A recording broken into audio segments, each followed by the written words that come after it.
difficult now. This is one of the titles. Some of this work has been called Relational Aesthetics. I'm telling you this, you don't have to remember this because I'm just going to tell you, but it's really difficult. They're really difficult words.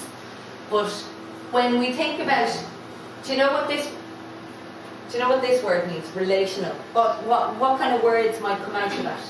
Yeah? Relations. And what do we mean when we think about that idea of relations? Kieran? Part of a family. Part of a family. Alice? You would say that? So it's kind of about how we interact with each other, isn't it? So when you're in a family, it's all about how you live with your family and your relationship with different people, isn't it? So the kind of relationship you'd have with your friend would be very different to the kind of relationship you'd have to your teacher, wouldn't it? So in these kind of works, they're also thinking about how you create these situations where you set up different kinds of relationships. Okay? So they're kind of thinking about those kinds of things. Difficult, but just remember, because we're going to think about those kind of things when we go to do some work afterwards. Okay? Hands up who tried to do the dancing for 2 minutes last week. Dancing? Yeah. Didn't you? Yeah. You did a 2 minute dance. Somebody else, Lauren, you tried to do a 2 minute dance at the end, didn't you? Do you remember? And Alice, you forgot what you were doing halfway too, remember? So, I thought I'd show you this because this is an artwork called They Shoot Horses by Phil Collins. And what he did was he went to a country called Palestine and he asked for people to take part in a dance marathon. Okay? So they had to come to this place and they had to dance non-stop for 8 hours. Oh. Yeah. And they were just normal people like you and they decided that they'd go because they liked the idea of it. And so they just had to continue dancing. So do you remember when you were doing it for 2 minutes and the first minute was great and it was all like, yeah, I totally can dance for a minute. And then you kind of start getting tired and you're just kind of going, okay, I'm not sure if I can keep doing this. They had to do this for 8 hours. So eventually they get kind of tired as well. But what Phil Collins is kind of thinking about there is, so these people are from a particular part of the world. Can I just shut that? Sorry. So they're from a particular part of the world. So they're from a particular part of the world where people always associate them with politics and the kind of problems that happen in that part of the world that they live in. So the way that the two countries side by side don't get on very well. So a lot of people would make artworks or would think about them got to do with where they came from. So Phil Collins was trying to think about what makes us all the same. So these people were dancing to the same kind of music that you'd listen to in Ireland, or that you'd listen to in America, or that you'd listen to in Spain, exactly. So we all listen to the same music, don't we? Like everybody around the world knows who, like, whatever, who Kanye West or Beyonce, or we all know. Yeah, exactly. We all know who all these people are. Well, if you're a bit old like me, you might not know who everybody is. But we all listen to the same music and we all do the same things. But when we think about ourselves as coming from a particular country, we have an idea of what people are like, don't we? So we kind of think we have an idea of what people from Spain are like. But actually, in a lot of ways, they might be quite similar to us. So Phil Collins was thinking about that. So he got them to take part in something that could happen anywhere. Okay? So a lot of this work also has to do with who is taking part in the work. So why did he ask these particular people and what does he ask them to do? So when we think about how we might make a participation work, we are going to think about who's going to take part and what we might ask them to do. Okay? So this is a work called The Roof is on Fire, and there's a woman called Suzanne Lacey, and she worked with this group of teenagers who were, I suppose they were getting a lot of bad press. Do you know what I mean by that? They were in the newspapers for not very good things. They were constantly being written about like they were criminals, and it wasn't very nice things that were being said about them. and there was a lot of problems between these teenagers and the police. And so Suzanne Lacey was trying to think about, okay, how can we get these people to participate in a work that will change the way that people look at them, okay?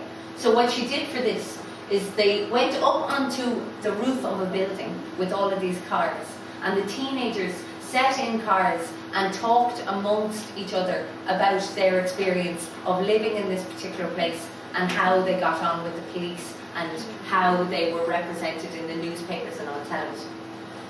And then all the other people who came to look at the artwork were allowed to listen through the windows of the car. And the police came as well, and they got to hear the side of the story of the young people. So this work is very much about having a conversation. So the artwork itself is the conversation that they're having, okay? So a lot of the times people make artworks that are based on what kind of a conversation you might have and what the topic is. So we're going to think about that today as well, okay? So dialogue, do you know what I mean when I say dialogue? Anybody know what that word means? So dialogue is kind of like saying conversation. It's about how you talk to someone else. It's the kind of back and forth between two people as they're talking about a particular subject. So we're going to think about how we can use that kind of a dialogue in our artwork, and that will be the art. Okay? Does that make sense? Brilliant. Are you all scared? This is the last one I'm going to show you now. So this is a work called This Is Progress by an artist called Tino Segal. And Tino Segal does these, he does these they're like performances, but you're not allowed to take any pictures of them at all. So this is a picture of him and some of the children that took part in it. But there were no pictures of the actual thing to show you. But in this artwork, what happened was you went into the gallery and you paid whatever you paid, €5 or something, and you were met at the beginning of the gallery by a young child who was probably, I don't know, somewhere between 5 and 10. What age are you now? 10 and 11. So you'd be probably closer to the next bracket up. So it starts off, and the child meets the adult, and they say, "What is progress?" And this is the first question that sets up a conversation that's going to happen the whole way through the artwork.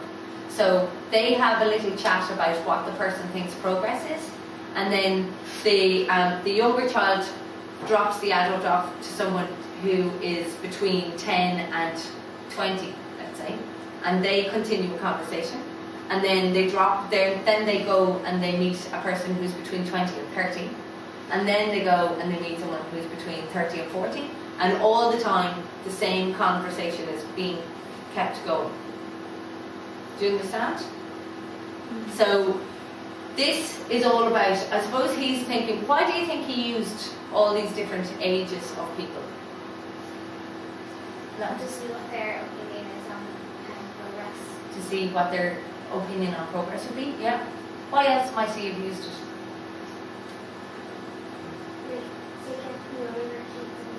To get younger children involved, yeah. And it'd be very different, wouldn't it, having a conversation with an adult as opposed to having a conversation with one of you guys about that subject, wouldn't it? Mm-hmm. Yeah. And I suppose when people think of progress, they generally think of something that's kind of growing all the time. So he's also thinking about how we grow and how we change over our lifetime. So all of those different ages represent the change in a person as they grow older. Okay? So they're just, it's a way for him to create a space to have this conversation. So the conversation is the artwork.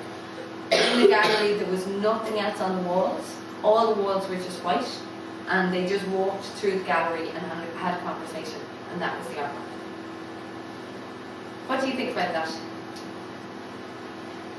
Yeah. I think it would be kind of boring and losing conversation like 5 or 6 people. Yeah. But then if everybody says something different, maybe